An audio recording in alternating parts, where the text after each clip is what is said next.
আসসালামু আলাইকুম। এটিএন বাংলা সংবাদে সবাইকে স্বাগত জানাচ্ছি। আমি অর্পা হাসান। শুরুতেই সংবাদ শিরোনাম। আন্দোলন ছেড়ে শিক্ষার্থীদের আলোচনায় বসার আহ্বান স্বরাষ্ট্রমন্ত্রীর। নিহতের ভুল তথ্য দিয়ে যুক্তরাষ্ট্র সরকারের বিবৃতির নিন্দা পররাষ্ট্র মন্ত্রণালয়ের। মুক্তিযোদ্ধারা যেই দলেরই হোক সর্বোচ্চ সম্মান দিতে হবে বললেন প্রধানমন্ত্রী। নারী, ক্ষুদ্র নৃগোষ্ঠী কেউই যেন পিছিয়ে না পড়ে সেজন্য সচেষ্ট সরকার। এবং শিক্ষার্থীদের ওপর ছাত্রলীগের হামলা ইতিহাসের জঘন্যতম ঘটনা, মন্তব্য মির্জা ফখরুলের। সরকারকে যৌক্তিক দাবি মেনে নেওয়ার আহ্বান জাপা নেতার। উদ্ভূত পরিস্থিতিতে আজ থেকে দেশের সব সরকারি বেসরকারি বিশ্ববিদ্যালয় অনির্দিষ্টকালের জন্য বন্ধ ঘোষণা করেছে সরকার। একই সাথে শিক্ষার্থীদের হল ছাড়ার নির্দেশও দেওয়া হয়েছে। মঙ্গলবার রাত 11টার দিকে এক বিজ্ঞপ্তিতে সরকার এই সিদ্ধান্তের কথা জানায় বিশ্ববিদ্যালয় মঞ্জুরি কমিশন। বিজ্ঞপ্তিতে জানানো হয়, শিক্ষার্থীদের নিরাপত্তার বিষয়টি বিবেচনা করে দেশের সব পাবলিক ও বেসরকারি বিশ্ববিদ্যালয় এবং বিশ্ববিদ্যালয় অধিভুক্ত মেডিকেল, টেক্সটাইল ও ইঞ্জিনিয়ারিং সহ সব কলেজের শিক্ষা কার্যক্রম পরবর্তী নির্দেশ না দেওয়া পর্যন্ত বন্ধ থাকবে। অপর এক বিজ্ঞপ্তিতে দেশের সব স্কুল, কলেজ, মাদ্রাসা ও কারিগরি শিক্ষা প্রতিষ্ঠান অনির্দিষ্টকালের জন্য বন্ধ ঘোষণা করে শিক্ষা মন্ত্রণালয়, যা পরবর্তী নির্দেশ না দেওয়া পর্যন্ত কার্যকর থাকবে। স্কুল, কলেজগামী শিক্ষার্থীদের নিরাপত্তার কারণে এই সিদ্ধান্ত নেওয়া হয়েছে বলেও বিজ্ঞপ্তিতে জানানো হয়। একই কারণে বৃহস্পতিবারের এইচএসসি ও সমমানের সব পরীক্ষাও স্থগিত করেছে শিক্ষা মন্ত্রণালয়। আন্দোলন ছেড়ে শিক্ষার্থীদের আলোচনায় বসার আহ্বান জানিয়েছেন স্বরাষ্ট্রমন্ত্রী আসাদুজ্জামান খান কামাল। সচিবালয়ে সাংবাদিকদের ব্রিফিংয়ে তিনি দাবি করেন, সোমবার কোটা বিরোধী আন্দোলনের সংঘর্ষে কোনো শিক্ষার্থী মারা যায়নি। এদিকে কোটা সংস্কার ইস্যুকে বিএনপি রাজনৈতিক আন্দোলনে পরিণত করার চক্রান্ত করছে বলে মন্তব্য করেছেন আওয়ামী লীগ সাধারণ সম্পাদক ওবায়দুল কাদের। এই আন্দোলনকারীদের একটা অংশ রাজাকারের পক্ষ অবলম্বন করছে, এটা দিবালোকের মতো পরিষ্কার। এর পৃষ্ঠপোষক হচ্ছে বিএনপি, জামাত, এবং এর পেছনে আছে তারেক রহমান। এই আন্দোলন হচ্ছে কোটা বিরোধিতার নামে সরকার বিরোধী আন্দোলন। তারা যদি ভাঙচুর করে, তারা যদি কেউর পরামর্শে, কেউর নেতৃত্বে ধ্বংসাত্মক করে, তাহলে আমরা কিন্তু তাদেরকে কেউকে আমরা ছাড় দেব। কোটা আন্দোলন নিয়ে প্রধানমন্ত্রীর বক্তব্য বিকৃত করে যারা রাজাকারের পক্ষে স্লোগান দিয়েছে তাদের চিহ্নিত করা হচ্ছে বলে জানিয়েছেন পররাষ্ট্রমন্ত্রী ডক্টর হাসান মাহমুদ। তেজগাঁওয়ে ঢাকা জেলা আওয়ামী লীগ আয়োজিত সভায় তিনি বলেন, শিক্ষার্থীদের কর্মসূচি আদালত অবমাননা ও মুক্তিযুদ্ধের চেতনা বিরোধী। আন্দোলন নিয়ে দুজন নিহতের ভুল তথ্য দিয়ে যুক্তরাষ্ট্র সরকারের বিবৃতির নিন্দা জানিয়েছে পররাষ্ট্র মন্ত্রণালয়। ইমদাদুল্লাহ বাবুর রিপোর্টে বিস্তারিত। সরকারি চাকরিতে কোটা বাতিলের দাবিতে শিক্ষার্থীদের শান্তিপূর্ণ কর্মসূচি ধীরে ধীরে সহিংস হয়ে উঠছে। কোটা বিরোধী শিক্ষার্থীদের সাথে ছাত্রলীগ কর্মীদের সংঘর্ষে সোমবার আহত হয়েছেন বেশ কয়েকজন। ওই ঘটনায় যুক্তরাষ্ট্রের পররাষ্ট্র দপ্তরের মুখপাত্র ম্যাথিউ মিলার জানান, নিহতের ঘটনায় উদ্বিগ্ন Washington. And attacked and injured hundreds. The freedom of expression and peaceful assembly are essential building blocks of any thriving democracy, and we condemn any violence against peaceful protest. যুক্তরাষ্ট্রের এমন বক্তব্যের মঙ্গলবার তীব্র বিরোধিতা করেছে সরকার।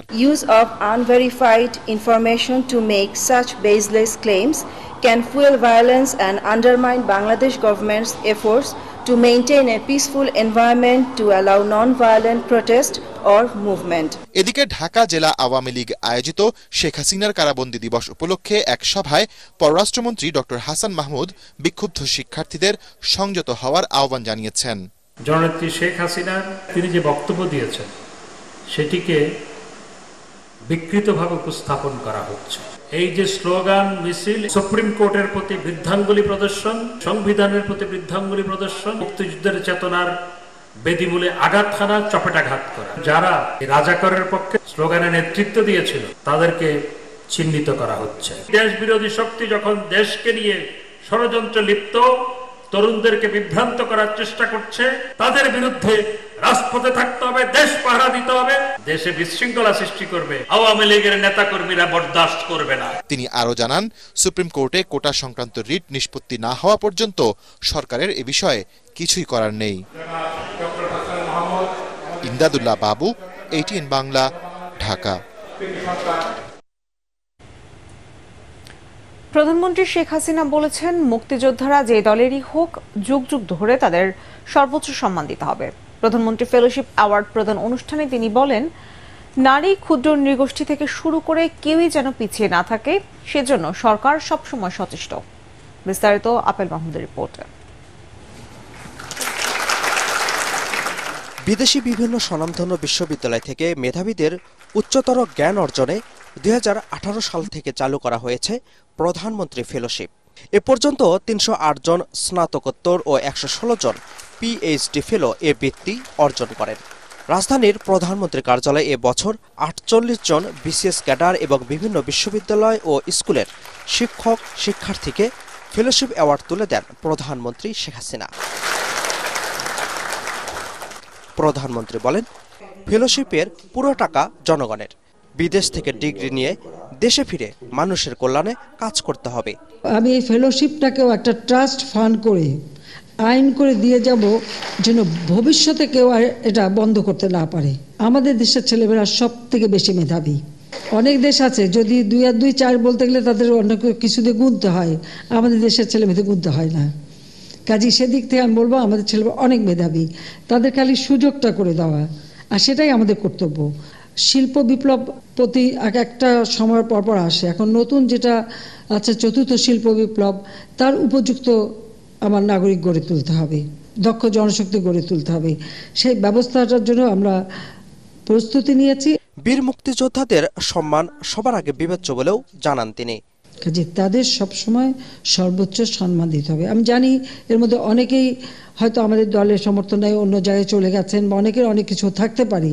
যে যেখানেই যাক সেটা আমার কাছে বিবেচ্য না। আমার কাছে বিবেচ্য যে তারা তাদের সর্বস্ব ত্যাগ করে, নিজের জীবন দিয়ে, রক্ত দিয়ে, এবং অনেকেই পঙ্গুত্ব বরণ করে এই দেশকে স্বাধীন করে বিজয় এনে দিয়েছে, শত্রুকে পরাজিত করে বিজয় এনে দিয়েছে। কাজে সেই ক্ষেত্রে আমি মনে করি তাদের সম্মানটা সর্বোচ্চ থাকবে। এ সময় প্রযুক্তি শিক্ষা ও গবেষণার উপর জোর দিতে ফেলোদের প্রতি আহ্বান জানান প্রধানমন্ত্রী। আপেল মাহমুদ, এটিএন বাংলা, ঢাকা।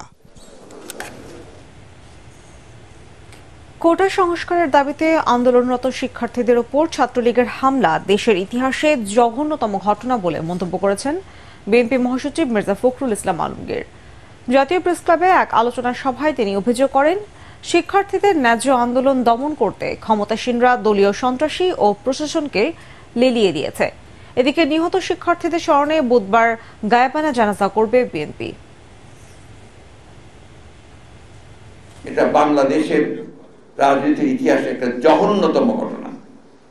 আমরা আগে কখনো দেখিনি যে হাসপাতালের মধ্যে গিয়ে ছাত্রদেরকে আক্রমণ করবে। পাকিস্তান হানাদার বাহিনীর কথা নাকি ছেলেরা ভুলে গেছে। পাকিস্তান সেনাবাহিনীর যে আক্রমণ ছিল তার থেকে আপনারা কোন অংশে কম করেছেন? সাধারণ ছাত্রদের যে ন্যায়সঙ্গত দাবি, যে যৌক্তিক দাবি, সেই দাবির আন্দোলনকে নস্যাৎ করে দেওয়ার জন্য আজকে আপনারা তাদের উপরে অস্ত্র শস্ত্র হাতে নিয়ে আপনাদের সেই লেলিয়ে দেওয়া বাহিনীকে আপনারা লেলিয়ে দিয়েছেন। এই দেশের মানুষ এরা জেগে উঠছে, জনগণ তাদের অধিকার আদায় করে নেবে। আর সময় দেওয়া যাবে না, আর সকলকেই উঠে দাঁড়াতে হবে, রুখে দাঁড়াতে হবে। 25 মার্চ কাল রাতের মতো আন্দোলনরত শিক্ষার্থীদের ওপর ছাত্রলীগ হামলা করেছে বলে মন্তব্য করেছে জাতীয় পার্টির একাংশের নির্বাহী চেয়ারম্যান গাজী ফিরোজ রশিদ।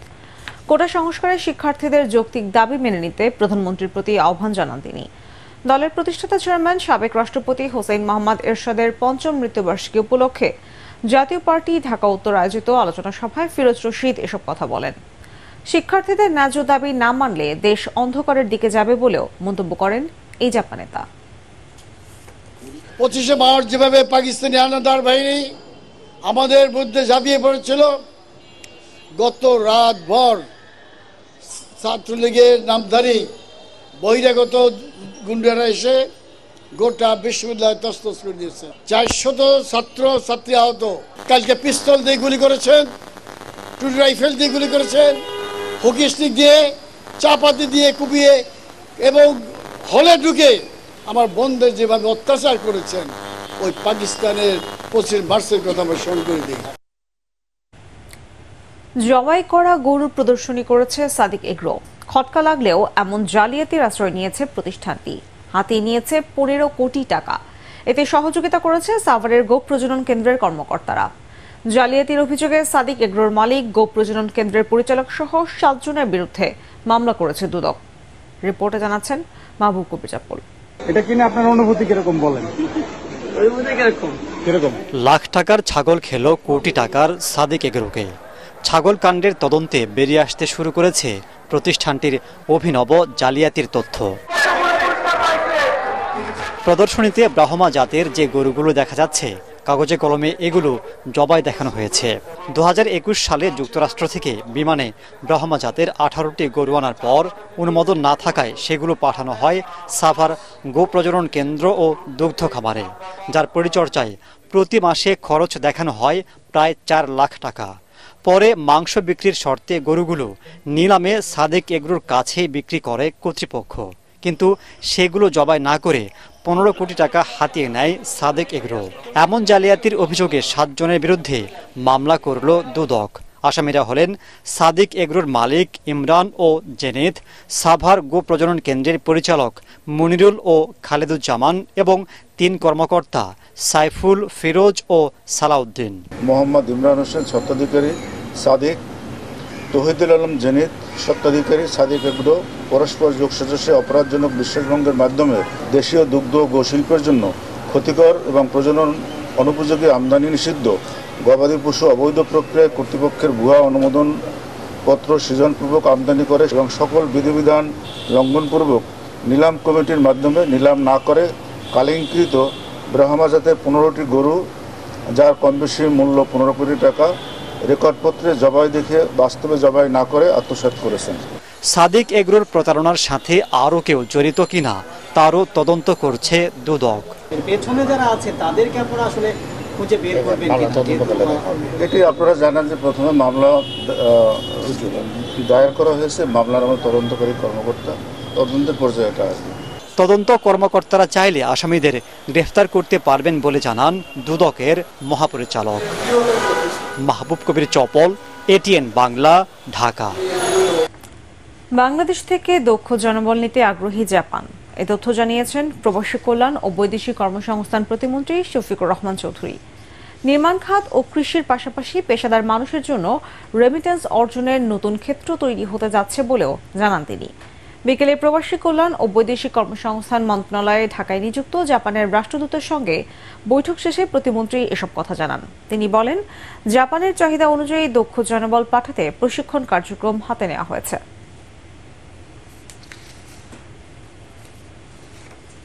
এবারে আন্তর্জাতিক সংবাদ।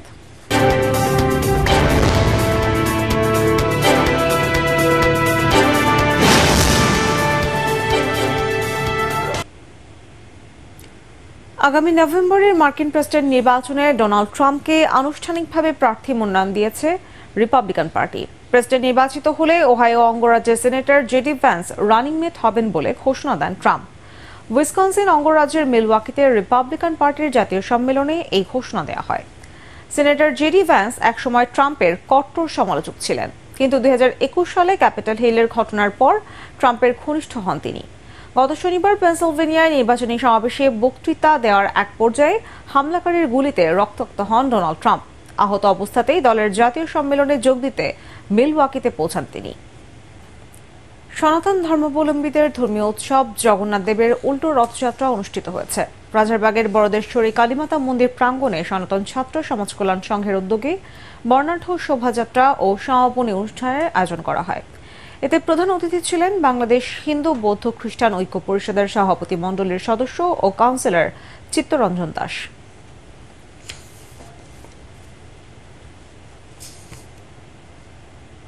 এবারে জানাবো পার্টেক্স খেলার খবর।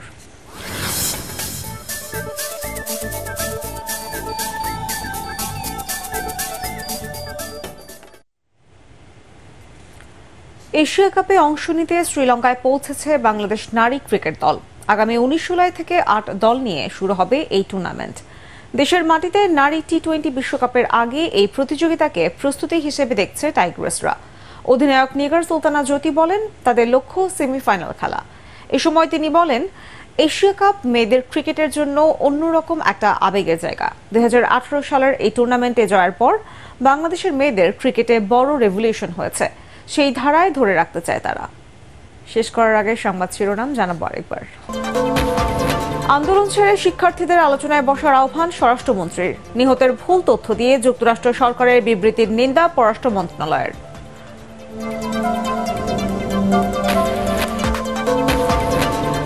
মুক্তিযোদ্ধারা যেই দলেরই হোক সর্বোচ্চ সম্মান দিতে হবে বললেন প্রধানমন্ত্রী। নারী, ক্ষুদ্র নৃগোষ্ঠী কেউই যেন পিছিয়ে না পড়ে সেজন্য সচেষ্ট সরকার।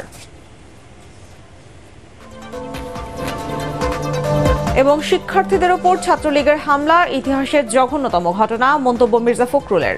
সরকারকে যৌক্তিক দাবি মেনে নেওয়ার আহ্বান জাপা নেতার। পরবর্তী সংবাদ দেখার আমন্ত্রণ জানিয়ে এখনকার মতো শেষ করছি। এটিএন বাংলার সংবাদ ইউটিউবে দেখতে ব্রাউজ করুন youtube/ATN Bangla News। ধন্যবাদ সবাইকে।